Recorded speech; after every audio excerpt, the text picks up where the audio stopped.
So what is going on here? Porch Talk. We're sitting on the porch. I'm talking to Harry Campbell, the rideshare guy. This is someone I look up to. This is someone who introduced me to the industry, and he is also a good friend. So here we are discussing ways on how drivers can save money.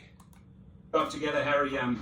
We were, talking about the newbies, like what do we do for them? What type of tips do we give them? Especially the rideshare drivers and the delivery drivers. They're always eager to find out, like, hey, what's new, what's hot.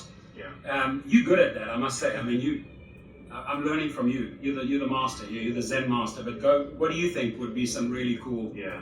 Well, I mean, I think it's important, right? Because there are always new companies and there's always new opportunities. And frankly, I think the industry itself, rideshare and especially delivery during the pandemic has really grown. And so there's, millions of jobs out there, for folks who want to work in the gig economy. So frankly, there are a lot of new drivers. There are a lot of people that are getting into it for the first time. And, I think one thing for me is that I think it's important to do your due diligence and do your research. Go find the Rideshare professor on YouTube and look up a video or two about what these services are like. But also, I think it's really important to try out these services, right? Yeah. To go and order a meal, right, on one of these food delivery services, to place a grocery order, because you actually see how the app works, right? You see, okay, the driver is now shopping. What are they doing well? What are they not doing well? And that's one of the cool things about this job. There are a lot of jobs where you can't, you may not necessarily be able to try it from the customer's perspective. There's definitely a ton of jobs out there. So I mean, newbie sort of pulled in multiple directions.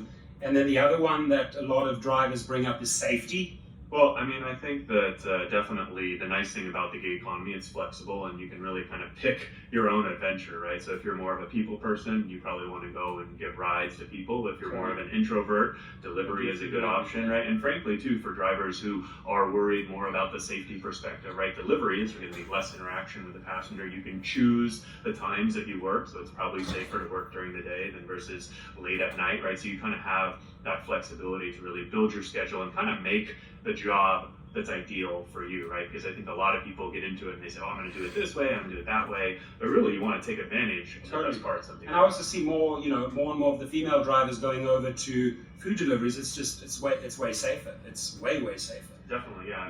I think I saw a company just say, they're about 20% of rideshare drivers are female, and in food delivery it's actually 40%. So, double the number there. So we've definitely heard from a lot of female couriers that they're enjoying doing that and feeling a lot safer when it comes to delivery. And then, that company that I mentioned last time as well, that Buckle company, I think they have a really cool program in place, and we've got to hit on all the big points for drivers and delivery drivers. So I definitely like, looking at all of your other expenses, right? Doing a really good job tracking your miles so that you can increase your tax deductions and your savings on taxes, and looking at insurance and looking at other expenses that you might have. I had someone reach out to me on the deductible. They're obviously both charging this $2,500 deductible, the companies.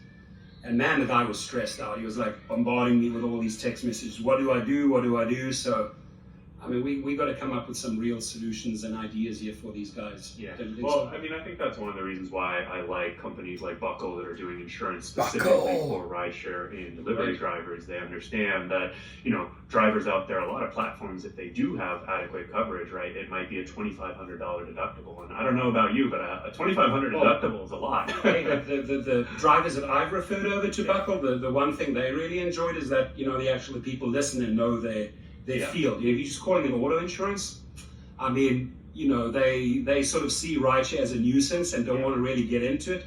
Those guys over at Buckle, they'll talk to you, and they've got the agents and the advocates like fighting for that. I like it a lot. I mean, I guess it makes sense. If you're going to get rideshare insurance, you want to go to a company that specializes in rideshare Very true. Insurance, right? Versus a large insurance company where it might be a very small percent of their business. So I think it makes sense. Perfect.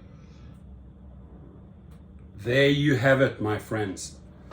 Harry, the rideshare guy and the rideshare professor, a little bit of porch talk. We're talking about safety. We're talking about newbies. We're talking about saving money. We're talking about insurance, rideshare insurance specifically. And if you have any other topics maybe that you want us to cover in a future porch talk, why don't you leave the comments below? Have a great day, everyone. Please be safe. And thanks, Harry. I certainly enjoyed this video shoot. Take care, everyone.